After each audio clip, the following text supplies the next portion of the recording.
So I wanted to answer a question that my dad was asking me as well as my wife. And the question is, Scotch and bourbon, between Scotch and bourbon. what about it? What a difference. Oh, okay. Well, basically, that's a really good question. So Mm. everybody who is a beginner to drinking whiskeys has this same question.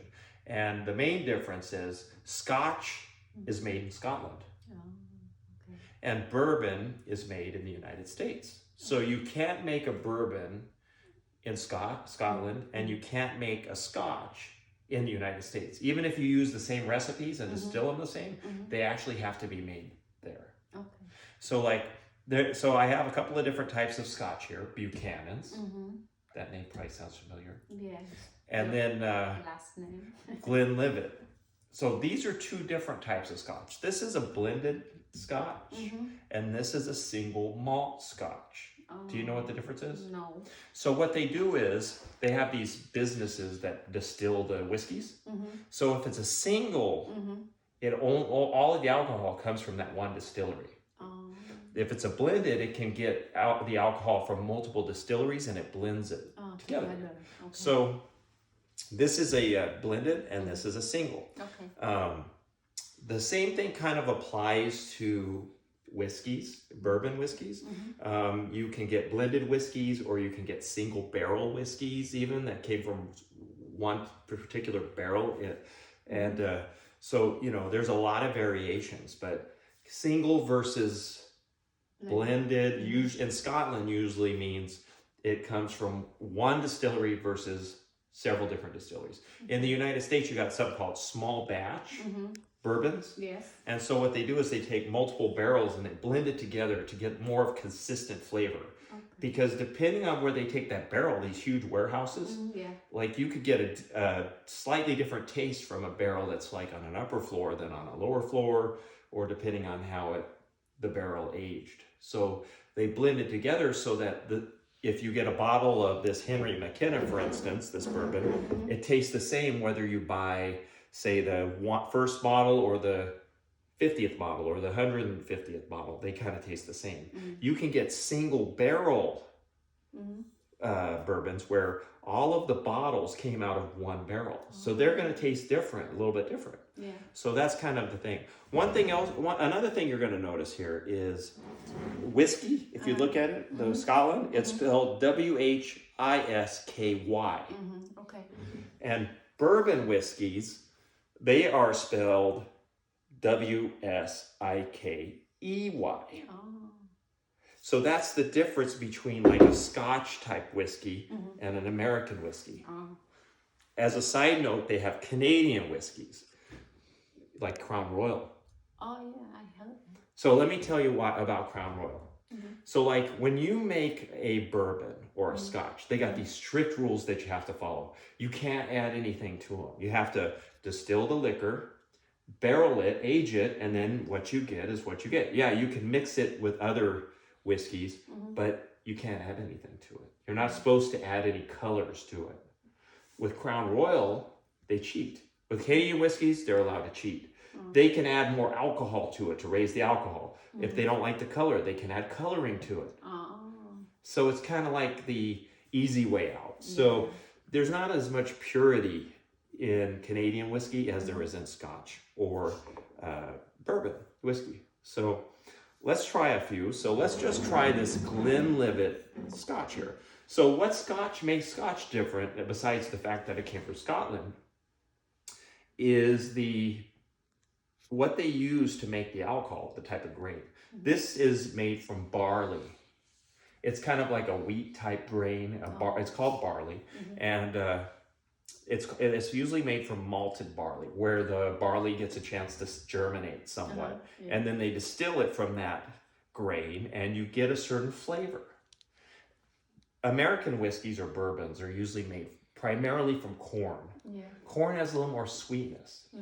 So there is a little bit of difference there that you're going to notice too. Okay. Another difference is the climate. In Scotland, it's basically the same. Scotland's part of the island, of the United Kingdom. Yeah. So, like island weather, it's usually always dreary and it doesn't get really hot, doesn't get really cold. So the temperature stays mostly the same. Yeah. So that causes the temperatures to stay constant. So you don't get a lot of change going on in the barrel. In America, in Kentucky, they have like hot summer, cold winter. So you got a lot of expansion and contraction of the barrels. The climates are changing. These age different. So whereas you got a lot of 20-year-old scotches, this one's an 18-year-old scotch. So it was aged for 18 years. But it takes that long to get the flavor compared to Kentucky, where you get a lot of environmental influences. So that's why there's some major differences. So we'll try this Glenlivet here. This is a 12-year single malt scotch. So I'm just going to pour you a very little taste here. Just so you can kind of taste it. The color light than bourbon, you notice it's a pretty light color. Yeah. And typically scotches have a different flavor too.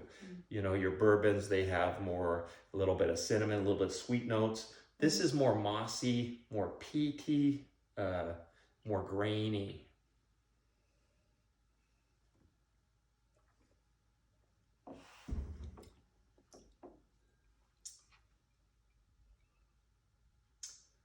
So you taste, it's not bad. It's not bad, actually. It's quite good. Yeah. And Scotch, it's quite a really refined drink, and Scottish people take a lot of pride in their Scotch. So this Glenlivet is actually considered a really good one, being a single malt. Yeah. So yeah, I agree. That is a really nice one. The Buchanan's here, this one has aged for 18 years as opposed to 12 years. So it'll be interesting to taste if the flavor profile is any different. Make sure my glass is totally empty. So let's take a look at the Buchanan's color. See if we notice any difference. Yeah.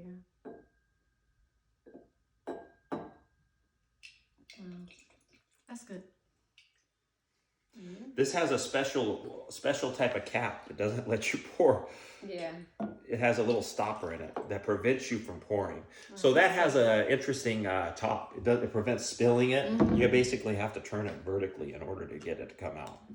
So the colors, it's a little darker, you notice? Yeah, a little darker than that one. Again, this is aged for 6 more years than the Glenlivet. So you would expect it to have more of a flavor profile. Sweet. Yeah, it has a little bit more flavor, you could tell in there.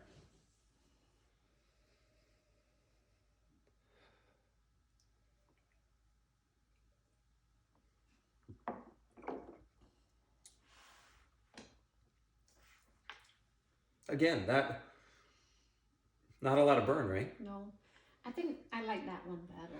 Oh, okay. That's the 12-year one. Yeah, and also, these are 40 proof or 40, 9. Yeah. So you're not going to go as high typically on the scotches as a lot of the bourbons that go into those cask strength and higher alcohol. So, it's not bad. It's good. Yeah. You like it, huh? Yeah. Okay. So that's kind of the introduction to Scotch. So what I'm going to do here is show you this one here. It's aged 10 years, which is a little bit longer for a bourbon because, you don't need as much aging in the bourbons. And to make it a Scotch, they have to have it aged for 3 years. So it has to age for 3 years. But those far exceeded the requirement.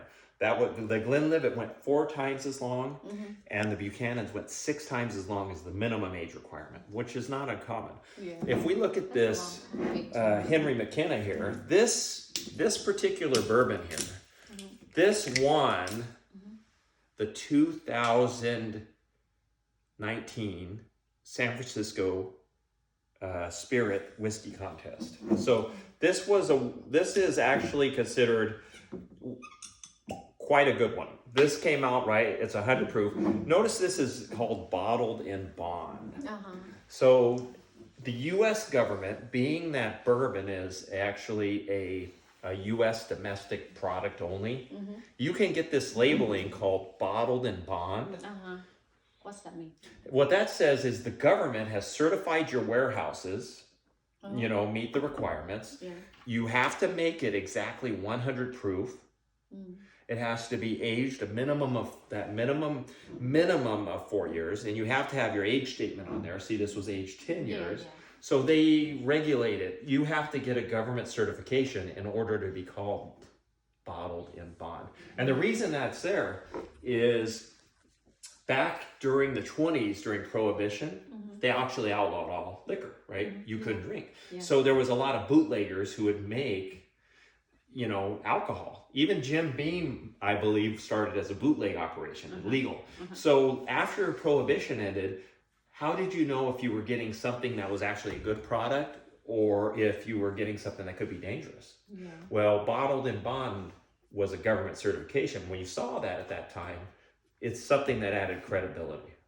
Okay. So let's try this bourbon that's bottled in bond and see if you notice a little bit of difference between the Scotch and the bourbon here. So this is actually one of my favorites. I really like it. This is a $25 bottle of bourbon. Oh. Yet it won the #1 bourbon of the year. Oh, I never see you drink that, no. Yeah, I mean, I have had it before, but I don't drink them that much because usually you can't find them. Oh. Everybody read about it and it was like, for $25, I'm going to go get it. Oh, So you never get it very much.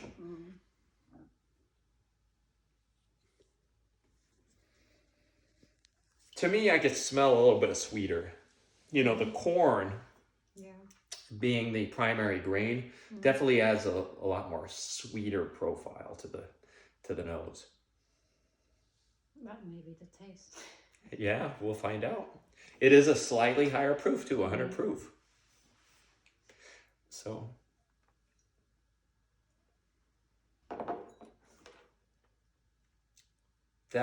to me, that's actually kind of a good bourbon. It's not bad. It's not bad. I mean, it's fairly smooth. To me, it has a little bit of sweetness. Yeah. Do you notice this? I noticed a little more sweetness than on the scotches. A little bit more sweet flavor. It's interesting. I mean, I would like to throw in a cognac one day to try like the grape distilled product, but you know, this is good. So that is the Henry McKenna, aged 10 years, bottled in bond. Standard bourbon. So now let's go ahead and look at a different subclass of bourbon. Here you have the Weller 12. Yeah. So this is aged 12 years, but if you notice, it says the original wheated bourbon. Oh.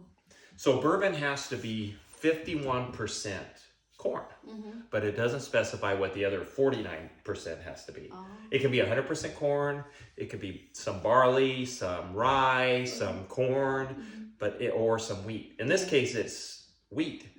And wheat has a tendency to have a little bit of softness. I never drink that one. Yeah, so I'll give you just a little taste of this one here and let you compare a wheated bourbon with the standard bottled in bond bourbon of the Henry McKenna.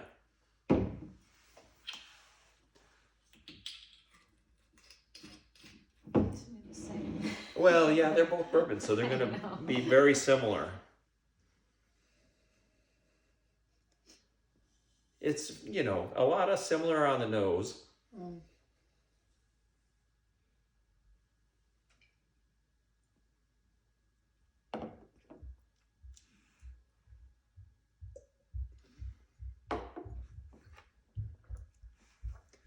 So that one is 90 proof. I really like this, it being the wheated, but you can tell it has a little different flavor. You know, to me, it's quite smooth and gentle, but it really depends on, did you like the Henry McKenna or this one better? I like that one. Yeah, well, that one did win the award. Actually, one of the most interesting things, I think, this one is, the Weller 12 happens to be really sought after. I got to get a Weller 12. It's really popular. $30 bottle of bourbon, right? A lot of times if you go on the aftermarket, it sells for $200 to $500 easy, right? supply and demand. Yeah. Well, this year, this got rated like second and third place. Oh. So it's the reputation is not a static thing. It changes. So like this isn't quite as good as some of the other bourbons. Yeah. But yet it's definitely highly sought after. So another type of bourbon, now you've had a wheated and the standard bourbon I want you to try, is a rye. All right. Yep. So ryes generally are a little bit more, I think they're a little more spicy. Is it? A little bit of more peppery tasting, a little bit more spicy tasting than the standard bourbon. I like them, and it's definitely a different beast. So let's try this Rendezvous Rye, which is, I think, really a good one by High West Distillery.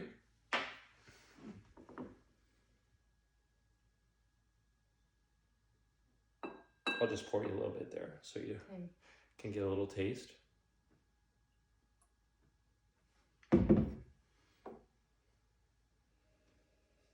It does have a different odor if you notice it.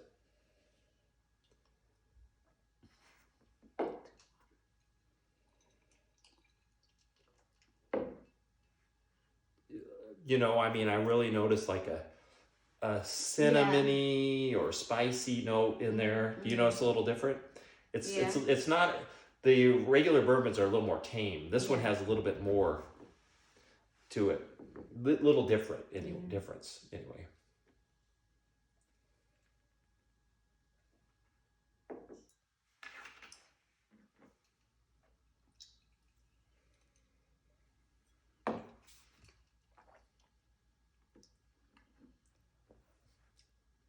You could feel that pepper. You feel the pepper? The spice? Yeah. Nope. I mean, and this adds something to it. I mean, when you drink this, you really get a little bit more than, for instance, on the standard bourbon, I think. Especially going from the Henry McKenna to this, you notice a lot of difference. Yeah. And also, if you look back at the scotches, those really, did you feel these were a lot more mild than this? Yeah. That one, the scotch, a lot easier to drink. Well, it is a lower proof, and again, you know, the constant climate and the way scotch is with the barley. Yeah, I think it's a different taste. So, you know, that's kind of a breakdown of what the difference is in between American bourbon whiskey or Scotch whiskey or rye whiskey. You kind of see a little bit how they decide how things are labeled, you know, what they're made of. And that's the first time I drink scotch. Yeah. Well, scotch, I mean, there's a whole industry, you know, Scotland and Japanese whiskey is usually scotch too. If you look over at a Japanese whiskey like that Suntory Toki whiskey, notice it's spelled with the W-I-S-K-Y, barley based, you know, whiskey. They can't call it scotch, even if it's made, because it's made in Japan. That's from Japan. But it is basically a scotch type product. So what they make from? Rice? Barley. Yeah. Well, sake would be, you know, we should try sake one of these days. Okay. But anyway, I hope that helps answer your questions and my dad's questions.